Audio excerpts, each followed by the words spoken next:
La ley de gravitación universal permite determinar la magnitud de la fuerza que existe entre dos cuerpos que tienen masa. Esta fuerza de atracción gravitacional es la que permite explicar fenómenos que parecen distintos, como por ejemplo la caída de un cuerpo desde un edificio, o también el movimiento de un satélite alrededor de la Tierra, o el movimiento de los planetas alrededor del Sol. Para determinar la magnitud de la fuerza de atracción gravitacional que existe entre dos cuerpos que tienen masa, se utiliza la ley de gravitación universal que fue propuesta por el científico Isaac Newton. ¿Qué dice la ley de gravitación universal? Que esta fuerza es directamente proporcional a la magnitud de las masas e inversamente proporcional al cuadrado de la distancia que los separa. Ojo, esto es bien importante desde el punto de vista de las conclusiones que nosotros podemos obtener a partir de esta fórmula. Por ejemplo, si la magnitud de la masa de un cuerpo aumenta, entonces también aumenta la fuerza con que son atraídos estos dos cuerpos. Por el contrario, si aumenta la separación entre estos dos cuerpos, la fuerza con que son atraídos estos dos cuerpos disminuye, ¿ya? Y disminuye proporcionalmente al cuadrado de la distancia que los separa. ¿Qué quiere decir esto? Si la distancia se duplica, entonces la fuerza disminuye a la cuarta parte. Por el contrario, si la distancia disminuye un tercio, entonces la fuerza aumenta 9 veces. ¿Ya?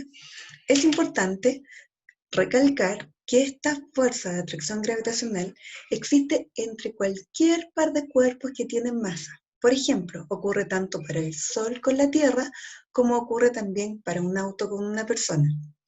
Esta fuerza, como ya hemos dicho, depende de la magnitud de las masas, depende de la separación entre los cuerpos y también de una constante que se llama constante de gravitación universal, que se expresa mediante una G mayúscula. Esta constante de gravitación universal tiene un valor de 6,67 por 10 elevado a menos 11 newton por metro cuadrado partido en kilogramo cuadrado.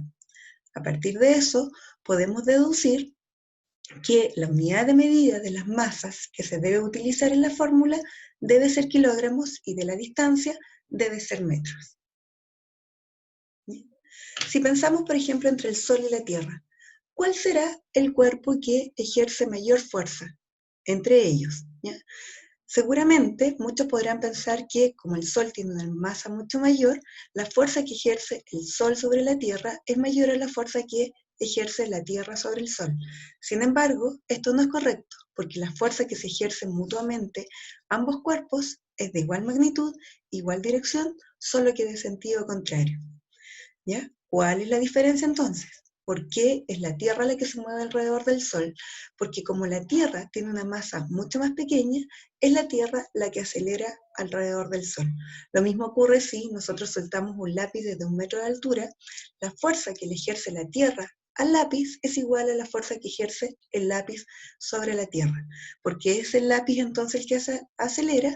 Porque la masa del lápiz es mucho más pequeña comparada con la masa de la Tierra. ¿Ya? Esta situación que acabamos de explicar se manifiesta también en esta figura que nosotros tenemos aquí. Tenemos un cuerpo de masa 1, un cuerpo de masa 2, la fuerza que se ejercen mutuamente es de igual magnitud, es de igual dirección, pero de sentido contrario. De tal manera que la fuerza que ejerce el cuerpo 2 sobre el cuerpo 1 es igual en magnitud a la fuerza que ejerce el cuerpo 1 sobre el cuerpo 2. Por eso que la longitud de las flechas que están representando las fuerzas que se ejercen mutuamente son de igual longitud, igual dirección, pero solamente tienen sentidos contrarios. Veamos ahora cómo podemos aplicar la ley de gravitación universal de Newton a unas preguntas oficiales del DEMR.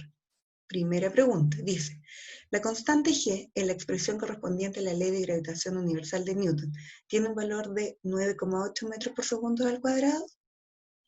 No, porque la constante de gravitación universal ya vimos que tiene otro valor que equivale a 6,67 por 10 elevado a menos 11 newton por metro cuadrado partido en kilogramo cuadrado. Este valor corresponde a la aceleración de gravedad de la Tierra y es exclusiva para el planeta Tierra porque cada uno de sus planetas tiene una aceleración de gravedad diferente. En cambio, la constante de gravitación universal tiene un mismo valor para todo el universo. Por lo tanto, la primera afirmación es incorrecta y ya hemos hablado que la segunda afirmación es correcta. ¿Es inversamente proporcional a la distancia al centro de la Tierra? No, porque es una constante y tiene el mismo valor y no depende del lugar, ni la distancia, ni la masa de los cuerpos que estemos considerando para el cálculo de la fuerza. Por lo tanto, la alternativa correcta es solo 2. ¿Ya? Segunda pregunta. La fuerza de atracción que ejerce la Tierra sobre un cuerpo colocado a 6.400 kilómetros del centro de la Tierra es mayor que la fuerza de atracción que ejerce la Luna sobre el mismo cuerpo colocado a 6.400 kilómetros del centro de la Luna. ¿Ya? Entonces, si tengo la Tierra, tengo el cuerpo, ojo que ahí están los 6.400 kilómetros, que es precisamente el radio terrestre. ¿Ya? Podemos saber o no saber ese valor del radio terrestre, pero lo importante es que la separación entre el objeto y el centro de la Tierra es 6.400 kilómetros. Si ese mismo objeto lo ubicamos a 6.400 kilómetros del centro de la Luna, ¿ya? La fuerza de atracción que va a haber entre la Luna y el objeto va a ser menor a la fuerza de atracción que hay entre la Tierra y el objeto. ¿A qué se debe esto? Precisamente porque si nosotros consideramos la fórmula G por M1 por M2 partido en R cuadrado, la masa del cuerpo o del objeto, si lo asignamos a M2, va a ser multiplicado por la masa o de la Tierra o de la Luna.